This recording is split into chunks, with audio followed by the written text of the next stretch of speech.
Buenas tardes, quien les habla Silvia Cetic, médica nefróloga y docente del curso de posgrado de nefrología. Siguiendo con la temática de las glomerulopatías, vamos a hablar hoy de glomerulopatía membranosa. Para ello vamos a iniciar la charla mostrándoles el caso clínico de un paciente recientemente atendido. Es un varón de 39 años, sin antecedentes de enfermedad, no tabaco, no alcohol, no uso de fármacos, excepto el bupropión desde hace 5 años, que estaba indicado por depresión. Es un enfermero que a fines del año 2020 presenta lumbalgia persistente con irradiación al dorso. En diciembre recibe la vacuna SARS-CoV-2 cuando ya se encontraba, según el paciente, con síntomas de enfermedad. En enero del 2021 presentó orinas espumosas, polaquiuria y trastornos en el chorro misional.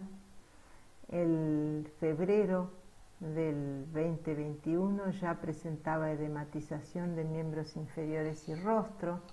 Consulta en ese momento al médico clínico, quien le solicita un laboratorio que mostraba 10 gramos de proteinuria en 24 horas, una función renal conservada, un colesterol total de 590, con un LDL de 498, hipertrigliceridemia, el hematocrito era de 46, la hemoglobina de 15 y la albúmina sérica de 1.8 gramos por ciento.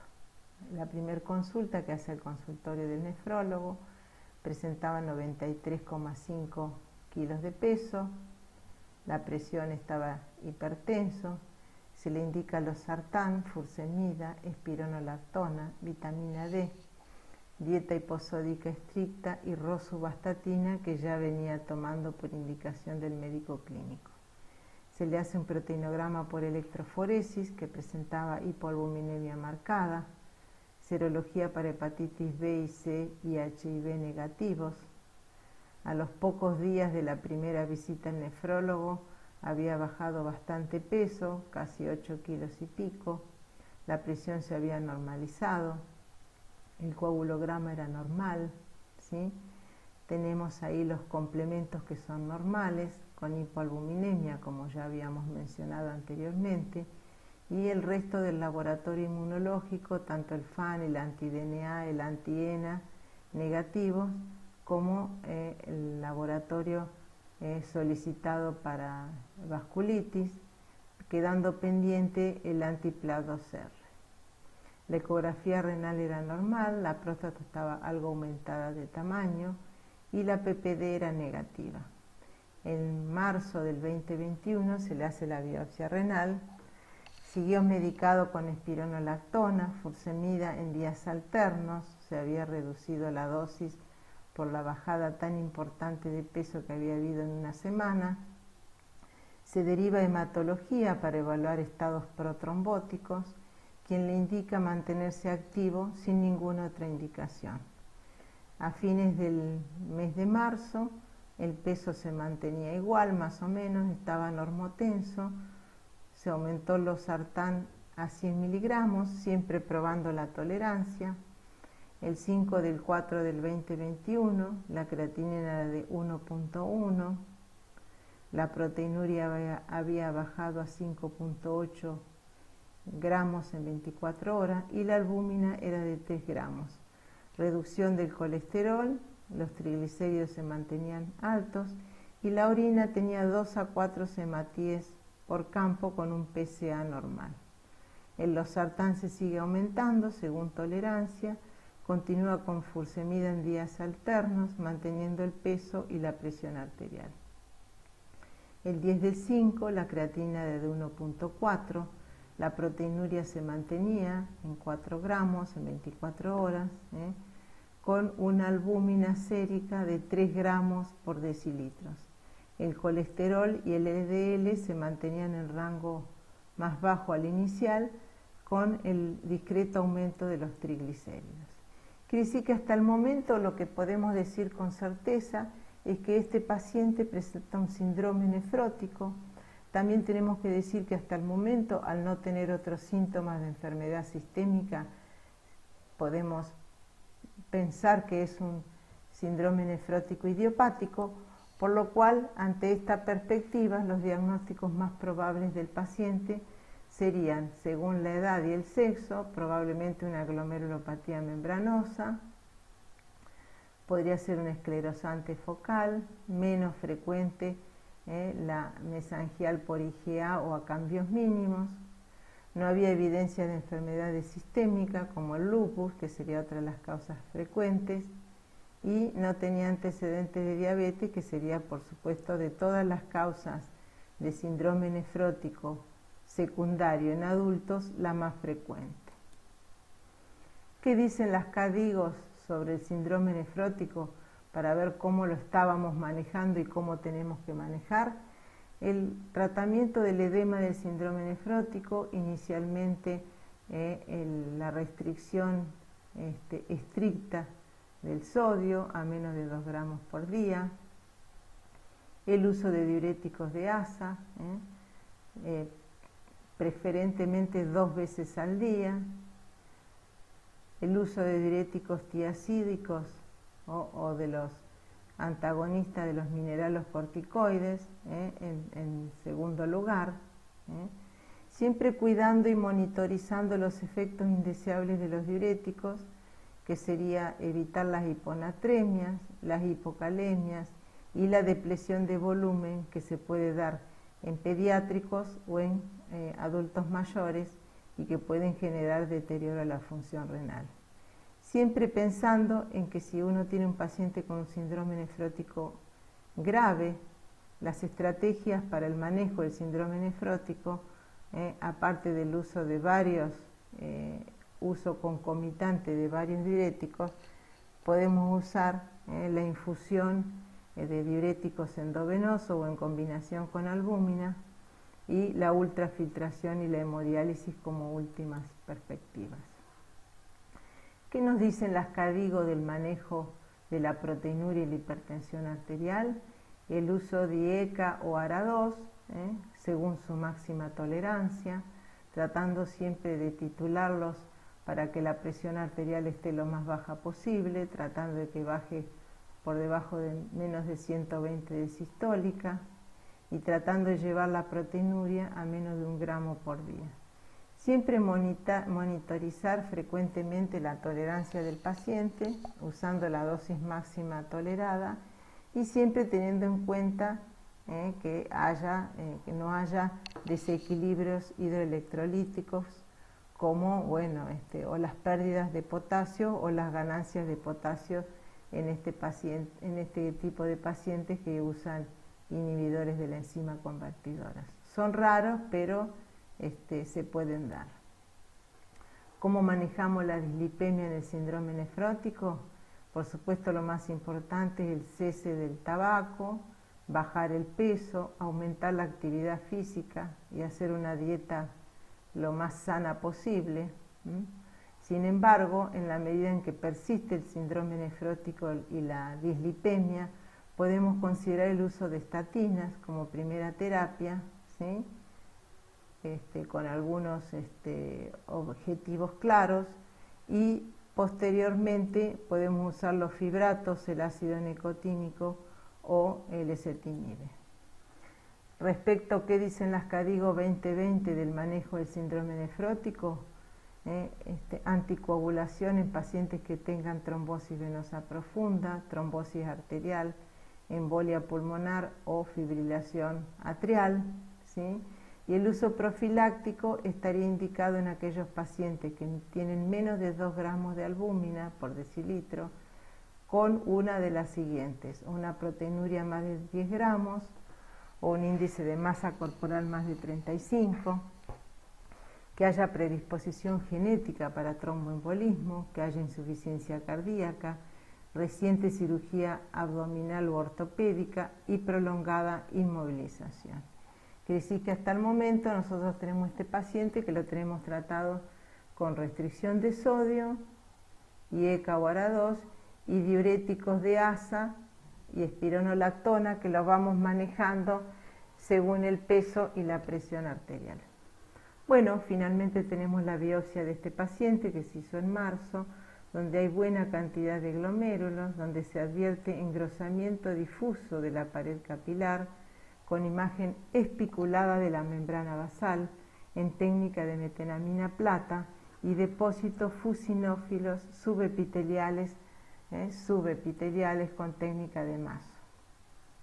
A nivel túbulo intersticial no se ve nada, y en la inmunofluorescencia se ven depósitos positivos para IgG, C3, IgA, y negativos para IgM, C1q y fibrinógenos. Quiere decir que hasta el momento nosotros decimos que el paciente tiene un síndrome nefrótico con una glomerulopatía membranosa. Para definir la glomerulopatía membranosa nosotros sabemos que es del tipo de enfermedades que comprometen todos los glomérulos y todo el glomérulo, diríamos que es una patología global y difusa, y que la característica o el patrón histopatológico más, digamos, típico es la presencia de inmunoglobulinas y depósitos de complejos inmunes a nivel de la membrana basal en el lado subepitelial, por debajo de los podocitos. Históricamente, la nefropatía membranosa se ha clasificado como idiopática o primaria o secundaria, ¿sí? Y desde el año 2009, gracias al conocimiento de los anticuerpos anti-PLA2R, fue un punto de inflexión para el diagnóstico y el manejo de esta glomerulopatía. Sabemos que hay grandes cohortes poblacionales en China que han mostrado asociaciones con el HLA clase 2, ¿sí? Por lo cual hay un riesgo genético que probablemente esté relacionado a la presentación del anti-PLA2 como un péptido sobre un péptido antigénico. Respecto de la glomerulopatía membranosa, nosotros tenemos que decir que la gran diferenciación es que sea primaria o secundaria. La primaria podemos decir que es autoinmune y no nos equivocamos, porque ya sabemos que hay un antígeno podocitario y un anticuerpo podocitario que es el que me define a mí la enfermedad de que sea glomerulopatía idiopática, mientras que la secundaria surge en el contexto de otros procesos sistémicos como la infección, la autoinmunidad, la malignidad o la exposición a drogas. Siempre tratar que cuando tenemos una glomerulopatía membranosa, si se puede, se especifique cuál es el antígeno subyacente, como ya vamos a ver. Ahora, supongamos que este paciente que viene a vernos a la consulta, que es el paciente inicial, viene con estos datos de laboratorio, pero nos dice que tuvo un proceso trombótico, una trombosis venosa profunda en el mes anterior y que está con anticoagulación oral. Entonces nosotros pensamos que la biopsia se torna ciertamente riesgosa. Lo que hago es le pido los anticuerpos PLA2R, que si son positivos, van a hacerme pensar que la glomerulopatía es idiopática o primaria. Entonces, para paciente con síndrome nefrótico y sospecha de glomerulopatía primaria, según la clínica y el grupo etario, como dijimos, este paciente tenía todas las características de ser primaria, la presencia de un anticuerpo anti-PLA2R positiva a mí prácticamente me hace el diagnóstico de glomerulopatía primaria. Diríamos entonces que son los anticuerpos anti-PLA2R que son tan importantes para poder definir esta enfermedad. Gracias a los avances recientes, ahora sabemos que aproximadamente el 75% de los pacientes con nefropatía membranosa tienen anticuerpos dirigidos contra el receptor de la fosfolipasa A2 presente en los podocitos, que sería el PLA2R, mientras que un 5% adicional puede ser negativo, pero sí puede ser positivo a otro antígeno podocitario que se llama trombospodina A7. Tomados en conjunto, el A2 y el 7A trombospodina, tenemos que el 80% de los pacientes con nefropatía idiopática o primaria tienen anticuerpos dirigidos contra alguno de estos antígenos podocitarios, que lo ideal es identificarlos. Entonces, para este último paciente que dijimos nosotros, que tenía un riesgo, la biopsia renal, nosotros podemos decir que el anti-PLA2R es diagnóstico. Las pruebas del suero anti-PLA2R positiva podrían establecer el diagnóstico de glomerulopatía membranosa primaria con una especificidad del 99%. Y el dilema sería si los anti-PLA2R fueran negativos. En este caso todavía tengo un 20 o un 25% de probabilidad de tener una glomerulopatía primaria, porque la sensibilidad de la prueba varía de un 75 a un 80%, es decir, que todavía me quedan afuera pacientes. O sea que esto es importante tenerlo en cuenta, y si pudiéramos tener los anticuerpos anti-PLA2R en la biopsia renal, sería lo ideal. Si la prueba fuera negativa, planearíamos una biopsia y buscar los anticuerpos anti-PLA2R. ¿Qué quiere decir nosotros? Nosotros acá tenemos la sensibilidad de los anti-PLA2R, las más sensitivas o más sensibles, que son las Western blot, y los menos sensibles, que es ELISA. Como vemos nosotros, el test de inmunofluorescencia indirecta es una prueba cualitativa, que es la que nosotros tenemos disponible en la zona, que es la que hace el laboratorio IACA, que nos provee una entidad, nos acerca al diagnóstico, lo hace si es positivo realmente, nos da una positividad y es importante, y se hace con células que tienen PLA2R recombinante, y siempre esta se hace, es cualitativa, pero puede hacerse semi-cuantitativa. ¿Por qué? Porque se pueden hacer diluciones de suero y determinar en qué nivel se hace positiva. Mientras que la prueba de ELISA, que se llama ensayo inmunoabsorbente ligado a enzimas, nos da una positividad por encima del 14. ¿Sí? Entre 2 y 14 es dudosa. En este caso yo podría hacer una ELISA. Si es dudosa, lo confirmo con el test de inmunofluorescencia. ¿Sí?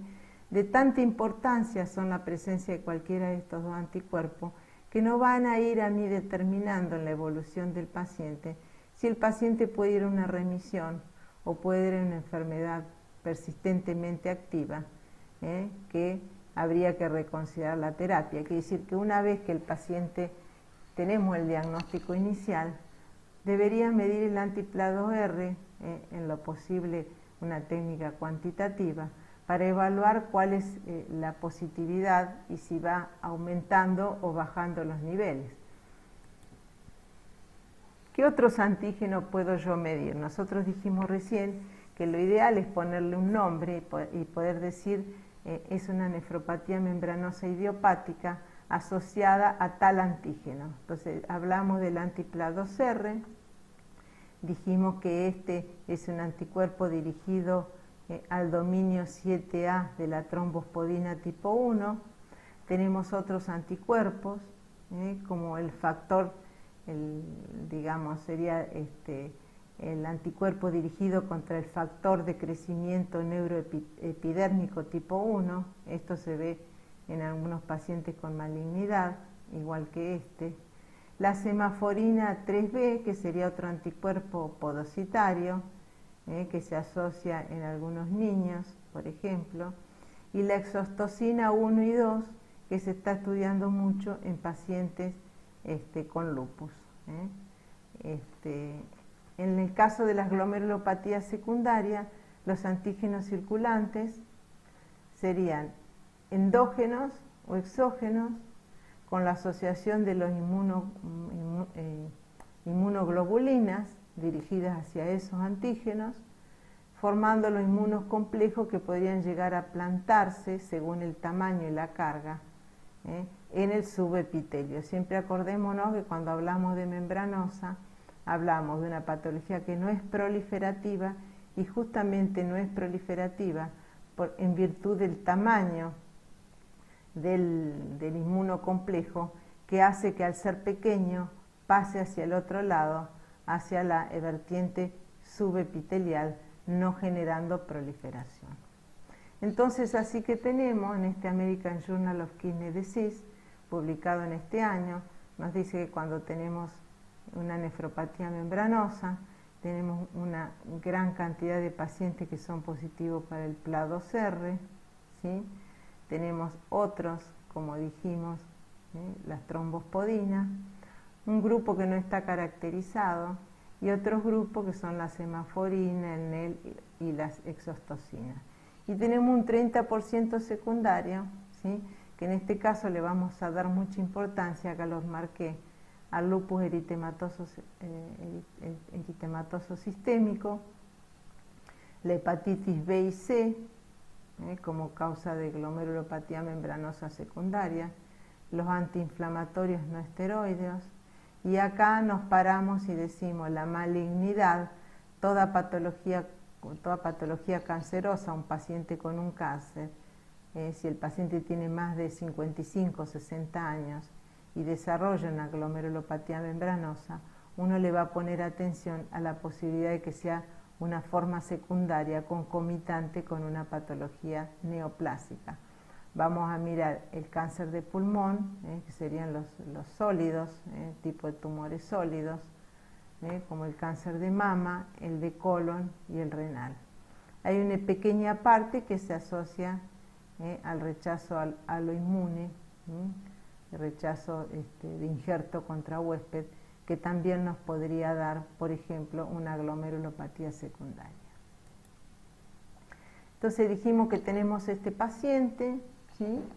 Que le hicimos un anticuerpo anti-PLA2R, decidimos no hacerle la biopsia porque la biopsia era algo complicada, lo seguimos en el tiempo con anti-PLA2R, ¿sí? Entonces tenemos que el anticuerpo anti-PLA2R es de 1 en 160, el paciente anda muy bien, está en remisión clínica, pasaron 6 meses, el paciente está muy bien, pero le hago los anticuerpos anti-PLA2R y me da elevado. Quiere decir que nosotros podríamos comprobar no solamente la remisión inmunológica con los títulos negativos del anti-PLA2R, sino si el paciente volviera a subir los anticuerpos anti-PLA2R, como lo vamos a ver ahora, pensar en que ese paciente puede tener una nefropatía primaria, especialmente si no se biopsió.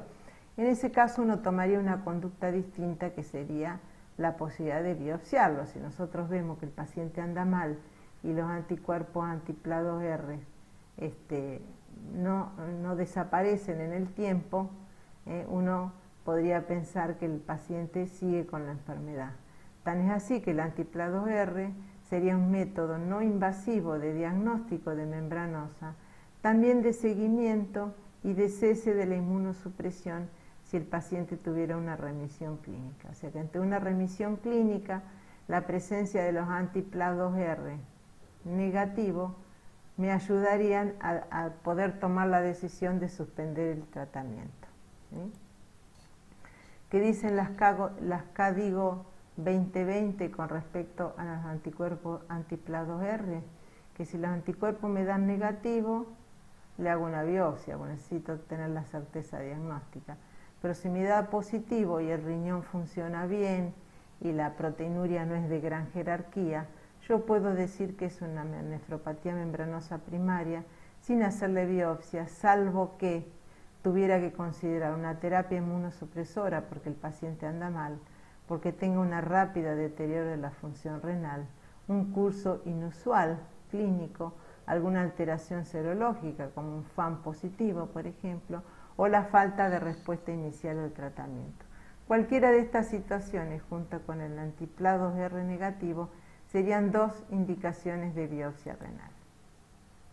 Las KDIGO 2020 nos concluyen y nos dicen que ante un síndrome nefrótico, la solicitud de las anti-PLA2R tiene tanta importancia que si me da positiva, evalúo el riesgo de progresión de la enfermedad. Si tiene bajo riesgo, no le hago una biopsia.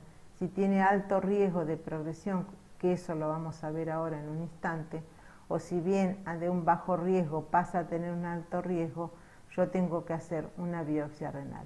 Mientras que si el anticuerpo anti-PLA2R es negativo, tengo que hacer la biopsia renal siempre. Ahora, supongamos que este paciente que nosotros vimos recién, un paciente común, joven, sin evidencia de una patología secundaria. Pero el paciente que tenemos nosotros es parecido al anterior, tiene un síndrome nefrótico, pero tiene 71 años, tiene tos crónica, es fumador y viene haciéndose screening tomográfico desde hace algunos años porque tiene 2 imágenes nodulares que se están siguiendo con imágenes. En ese caso, el paciente, por ejemplo, se hizo una colonofibroscopía, mostró 2 pequeños pólipos biopsiados sin malignidad, le hago una nueva TAC de tórax y abdomen que no muestra cambios. Entonces yo estaría ante la gran disquisición si esos nódulos pulmonares se deben a una enfermedad, un cáncer, y que la nefropatía secundaria pueda ser secundaria a un cáncer. Vamos a ver cuál es la importancia del anticuerpo anti-PLA2R. Por ejemplo, es de tanta importancia, por supuesto que si yo encuentro el anti-PLA2R en biopsias congeladas, supongamos que tenga una biopsia congelada de ese paciente, la puedo tomar y buscar los anticuerpos anti-PLA2R, eso sería lo ideal, pero como esto no es siempre, no siempre lo tenemos a mano, entonces este mismo paciente que viene que tiene 70 años, que es fumador, que tiene 2 nódulos pulmonares, le pido un anti-PLA2R y me da positivo 1 en 80. Entonces yo digo, ¿qué pasa? ¿Es una primaria o es una secundaria? Porque tiene los anticuerpos anti-PLA2R positivos. En ese caso yo podía tomar como conducta un seguimiento rutinario de los nódulos pulmonares mediante imágenes y evitar, por ejemplo, una biopsia de pulmón abierto. Quiere decir que los anticuerpos anti-2R, PLA2R, me sirven para diagnóstico, me sirven para seguimiento y la toma de decisiones de continuar o no con una terapéutica, la suspensión de la terapéutica o bien me ayuda en el diagnóstico entre glomerulopatía primaria o secundaria. Pero como si fuera esto,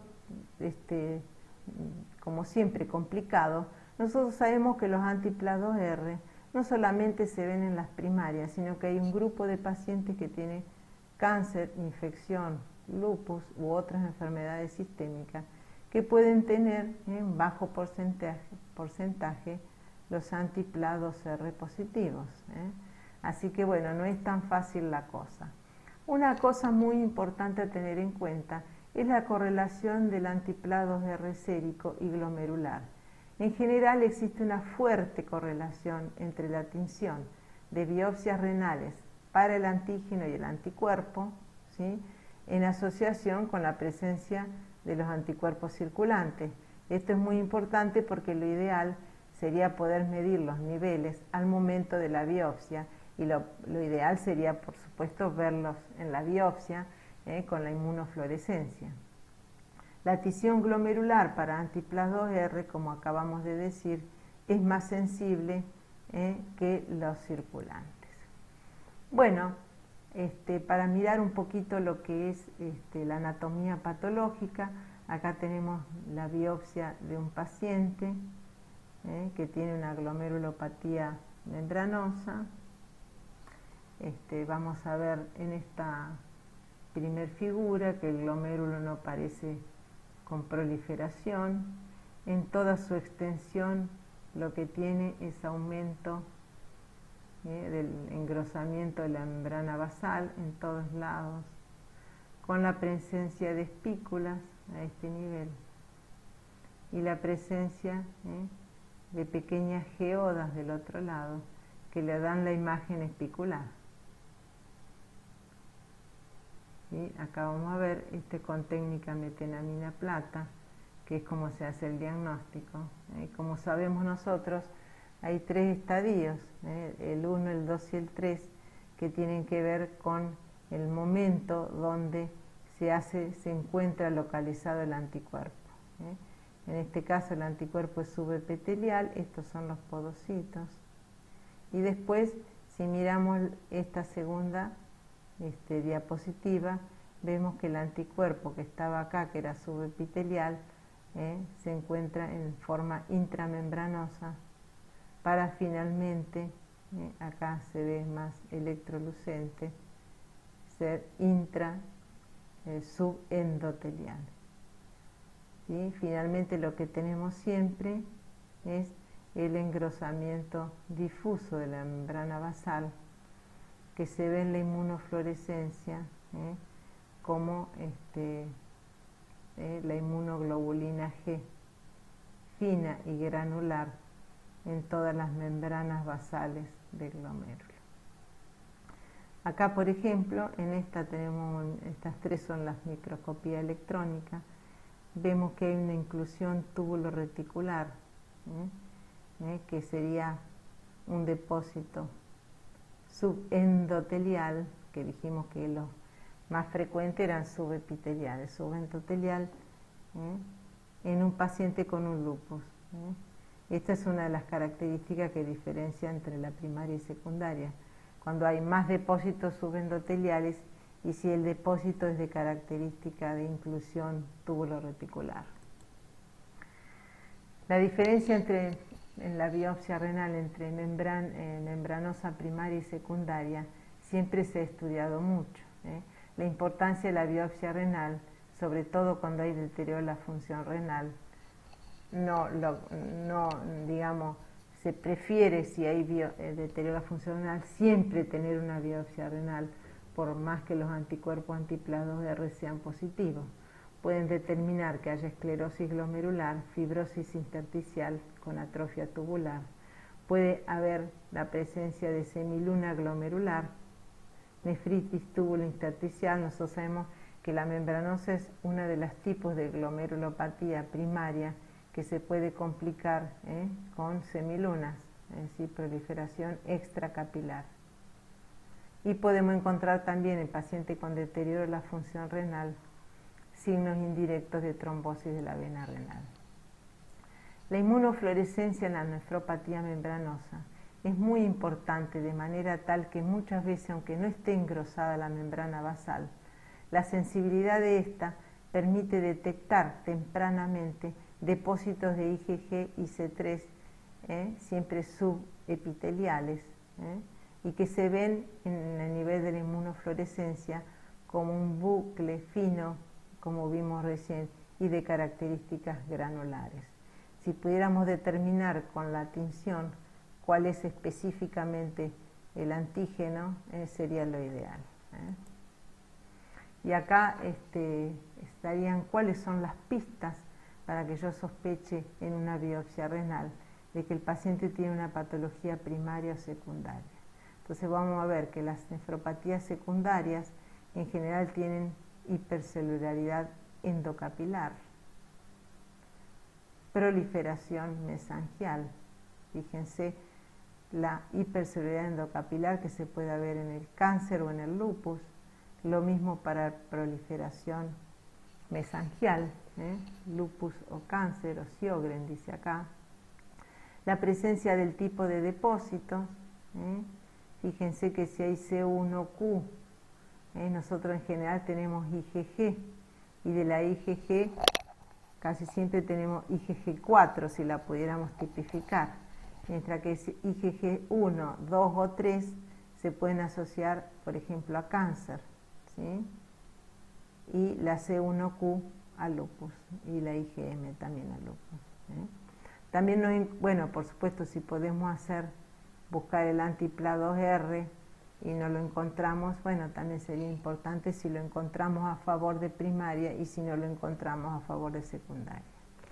Y después, como dijimos recién y mostramos en ese depósito reticular subendotelial en el lupus, la presencia de depósitos subendoteliales nos hacen pensar, por ejemplo, en un lupus o una hepatitis B, que sería otra de las formas de glomerulopatía secundaria. Sugestivo de etiología secundaria, esto para tenerlo en cuenta por la frecuencia que es el lupus, sería la tipo 5 lúpica, que es lo que nosotros le llamamos patrón full house, donde tenemos IgA, IgG, IgM, C3 y C1Q, prácticamente todas las inmunoglobulinas. También el lupus se asocia a la exotocina, como dijimos recién, 1 y 2, que también puede encontrarse como un fino patrón. También en formas secundarias, enfermedades autoinmunes, pueden encontrarse pequeñas cantidades de cadenas ligeras tipo kappa, ¿sí? Y después, como dijimos recién, si la IgG4 es codominante o predominante, nos hace pensar en las primarias, y si es IgG1, 2 o 3 en las formas secundarias. ¿Cuál es el rol del anti-PLA2R en el seguimiento? Entonces vamos a tomar de nuevo un ejemplo, que es el paciente inicial que yo tengo. Lo vengo controlando, la creatinina está estable, la proteinuria sigue en 3 gramos, 4 gramos, la albúmina en 3, ¿sí? Sigue tomando la misma dosis de losartán como lo teníamos hoy, pero los anticuerpos anti-PLA2R, que eran 1 en 160, me suben 1 en 312. Eso me hace pensar que el paciente va a andar mal. ¿Por qué? Porque la proteinuria aparece cuando el daño en el podocito ha acontecido luego del anti-PLA2R, se ha vuelto detectable en cantidades importantes en la circulación, que si cuando yo lo encuentro acá alto, es porque ya estaba muy alto a nivel glomerular.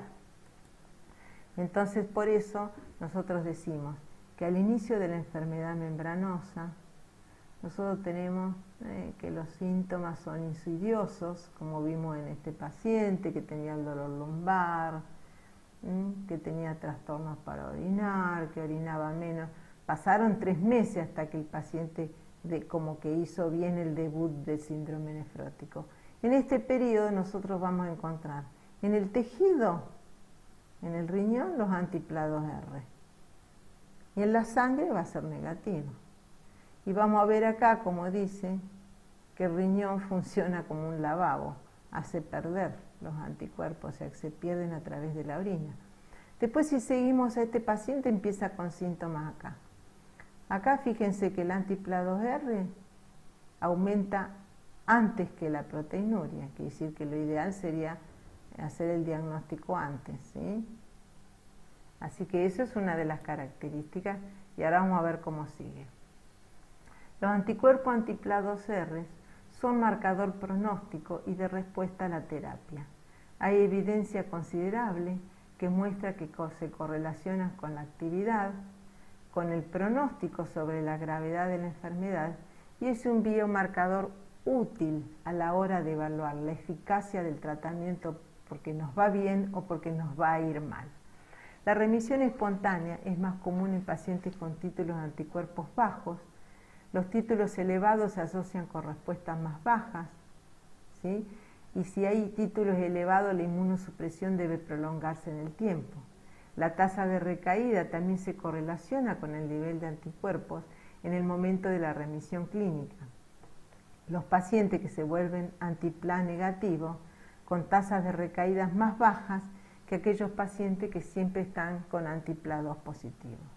Quiere decir que es muy importante para evaluar la tasa de recaídas, predecir la progresión. Si un paciente tiene proteinuria subnefrótica, pero tiene los anticuerpos anti-PLA2R elevados, probablemente termine terminando en un síndrome nefrótico. Y además, esto se sabe que los anticuerpos anti-PLA2R positivos y elevados se asocian a riesgo de insuficiencia renal progresiva.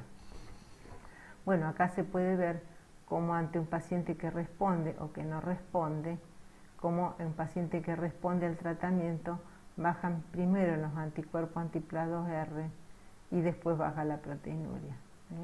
Y al revés, cuando el paciente no responde, ambos están altos. Entonces yo digo, mi paciente le está subiendo los anticuerpos anti-PLA2R, va a andar mal. ¿Por qué va a andar mal un paciente? Un paciente va a andar mal o porque empezó mal, que sería el caso del segundo paciente, que era el paciente que venía bien pero que tenía el antecedente de una trombosis venosa, o porque el paciente venía con los anticuerpos anti-PLA2R bajos y subieron, o porque está en el grupo de progresión. Cualquiera de estas causas, como ahora vamos a ver cuál es el grupo de riesgo de progresión, va a hacer que yo decida un tratamiento. Entonces, para hacer un tratamiento de un paciente, yo tengo que conocer cuál es la enfermedad natural de esta enfermedad, cómo evoluciona naturalmente. Yo sé que la nefropatía membranosa es de lenta aparición insidiosa, que el 80% tiene síndrome nefrótico, pero que la función renal preferentemente está conservada. La microhematuria es infrecuente y la presión es normal en el 70% de los casos. Pero fíjense esto que es importante, 1/3 de los pacientes remiten espontáneamente entre los 15 y 20 meses. Solo 1/3 van a llegar a una insuficiencia renal crónica terminal, eso es así. Y de los que no remiten, y acá me quiero parar, de los que no remiten, que van a andar mal y que van a llegar a la insuficiencia renal crónica terminal, esto está estudiado, entre un 30 y un 40% no fueron tratados y de un 8 a un 11% fueron tratados. Que sí, que con esto a mí ya me está diciendo que ante la duda entre tratar o no tratar a un paciente una proteinuria que no mejora, que el paciente anda mal y que va deteriorando la función renal, lo ideal sería iniciar un tratamiento. Pero lo más importante de todo para iniciar un tratamiento es estratificar el riesgo de progresión, y no solo de progresión de morbimortalidad, porque si el paciente me debuta con un tromboembolismo de pulmón, tiene alta morbimortalidad, lo voy a iniciar en el tratamiento. Pero vamos a ver cuáles son los riesgos. Si un paciente no tiene riesgo de progresar de la enfermedad, es porque tiene una proteinuria menos de 3 gramos, una albúmina sérica de más de 3 gramos por decilitro, un paciente que va a andar bien. Paciente de moderado riesgo es aquel que también la función renal la conserva. La proteinuria puede ya subir más de 4 gramos, o el paciente tiene una proteinuria de más del 50% luego de 6 meses de tratamiento conservador con terapia con IECA o ARA2, y los anti-PLA2R tienen un valor para poder decidir también el riesgo. Si es menos de 50, puedo decir que el riesgo es moderado. Lo mismo la selectividad de la proteinuria, pero el riesgo va a ser grande si el paciente tiene deterioro de la función renal, si tiene una proteinuria de más de 8 gramos, si los anti-PLA2R están en más de 0,50, si no hay selectividad, y muy alto todas aquellas condiciones que pongan en riesgo de vida al paciente, como dijimos recién, un tromboembolismo pulmonar, una trombosis venosa profunda, un rápido deterioro de la función renal, me va a hacer que estos dos seguramente van a necesitar un tratamiento específico, y capaz que lo puede seguir mirando y esperando. Tan es así que las CADIGO 2020 nos dicen que ante una nefropatía membranosa siempre evaluar el riesgo. Si el riesgo es bajo, esperar y ver. Si el riesgo es moderado, esperar y ver qué es lo que va pasando. Ante el riesgo alto de progresión o riesgo de vida del paciente, no hay ninguna duda que hay que tratarlos. Acá dice tratarlos porque, bueno, estaría dentro del grupo de pacientes que uno los está mirando con posibilidad de tratar. Acá están los regímenes terapéuticos usados, esto está sacado en las guías CADIGO 2020. Uno de los que hemos usado siempre ha sido la ciclofosfamida en forma cíclica, que la hemos hecho por vía endovenosa, nosotros muchas veces, que es el anterior Ponticelli modificado, que se hacía con clorambucil y prednisona. Esto lo hemos hecho con ciclofosfamida endovenosa en los meses 2, 4 y 6, y la metilprednisolona los meses 1, 3 y 5 con meprednisona a 0,5 miligramos kilo día. La ciclofosfamida, este es otro esquema, estos son de 6 meses, estos dos esquemas. La ciclofosfamida, darla en forma continua del mes 1 al 6 a estas dosis, asociado a metilprednisolona y prednisona. Rituximab, 1 gramo administrado a las 2 semanas, otro gramo. El tacrolimus, acá están las dosis y la duración 12 meses. Y la ciclosporina a esta dosis, con los niveles target, también son 12 meses más o menos. ¿Qué debo esperar del tratamiento?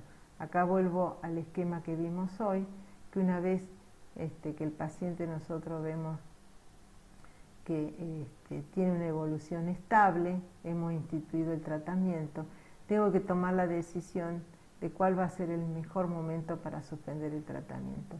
El mejor tratamiento sería esto, el paciente que esté en remisión completa, con los anticuerpos anti-PLA2R negativos a nivel periférico.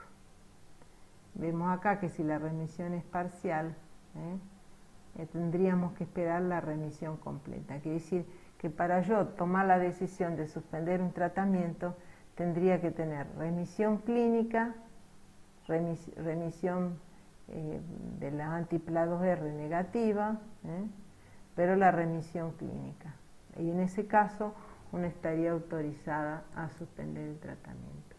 Como seguimiento del paciente, va a ser muy importante el seguimiento con los anti-PLA2R a los 3 meses y a los 6 meses, de acuerdo a la presencia o ausencia de los anti-PLA2R, si están ausentes, qué es lo que ir haciendo con cada una de las terapias, si no hay cambio, qué es lo que hay que hacer, y si por el contrario los anti-PLA2R aumentan, va a ver que si empezaste con rituximab, dar dosis extra, si empezaste con inhibidor de la calcineurina, una ciclosporina A, continuar con tratamiento hacia el final, y si empezaste con ciclofosfamida a los 6 meses, habrá que ver cómo se sigue. O sea, las guías están de acuerdo a cuál es el tratamiento inicial que hiciste, la decisión que tomaste en función de qué. Casi siempre el tratamiento se sigue en función de la función renal. Si yo tengo un paciente que requiere tratamiento y la función renal está deteriorada, no voy a usar un inhibidor de la calcineurina. Entonces probablemente vamos a usar ciclofosfamida, o también rituximab. Este trabajo es la seguridad del rituximab comparado con esteroides y ciclofosfamida para la nefropatía membranosa idiopática. Acá, como vemos, la comparación entre una y otra, las edades más o menos parecidas, los meses de duración de la enfermedad son cerca de 12 meses, de casi un año que el paciente tiene el diagnóstico de la enfermedad. Son pacientes que han andado mal, que las proteinurias están en 6.400 y 8.800, con albuminurias muy bajas, albuminemias muy bajas, de 2.2 y 2.1. Realmente son pacientes que se ve que en el transcurso del tiempo se los esperó con medicación y ECA-UARA2, casi en todos los pacientes, pero son pacientes que anduvieron mal, y que se usó como terapia inmunosupresora la ciclofosfamida más esteroides comparados con rituximab. En general las respuestas son similares, la única diferencia que se ve es fundamentalmente en los eventos adversos, que es mucho más frecuente los eventos en los pacientes con esteroides y ciclofosfamida en relación al rituximab.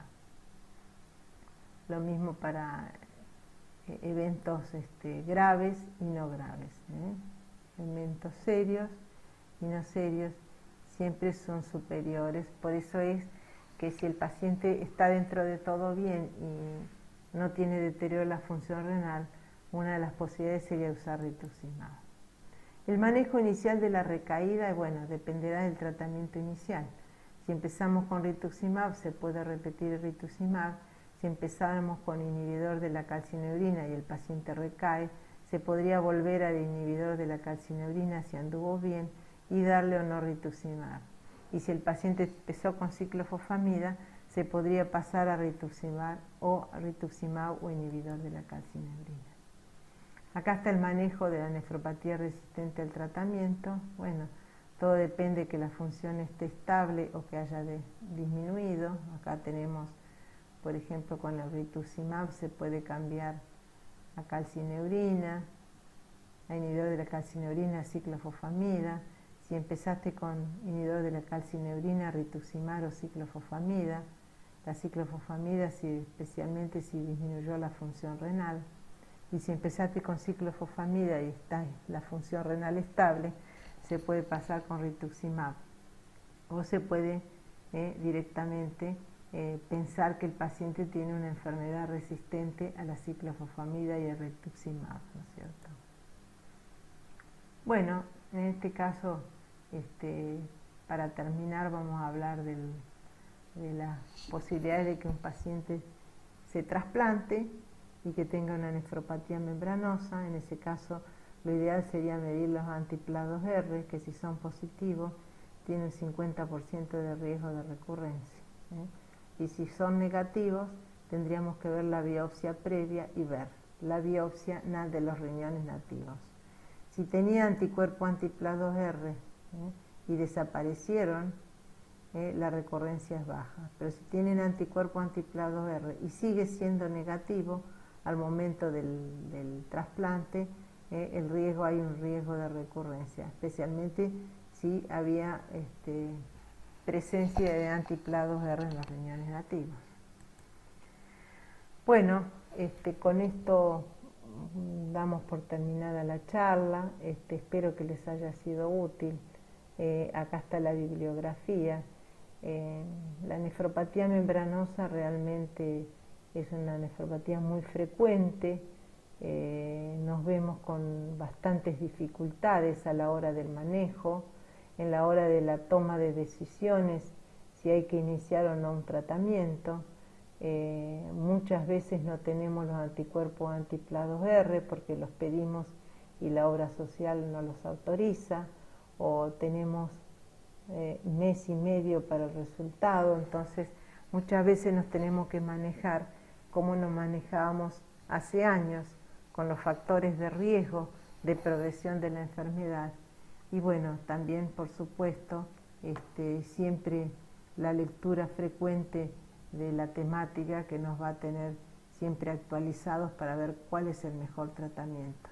He tratado de darle lo más actualizado posible, de nefropatía membranosa, con gente como Fervenza, que ha hablado, como Bomba, que son gente, y Ponticelli, que son gente que son expertas en el tema.